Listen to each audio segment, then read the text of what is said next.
the same year you're talking about markets blowing out, the trade I just described, we were planning on collecting, basically earning our PL in terms of tax credits. And that was the year that oil spiked at 100.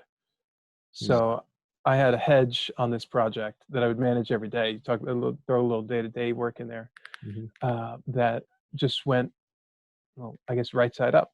We just had it there to protect the phase out of the tax credit, not which was something like from $55 up to $71 per barrel, and then oil spikes at 100.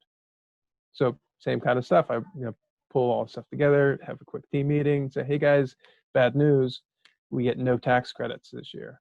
The tax credit trade failed, but good news, that hedge that we placed just paid out like $80 million. Here we go.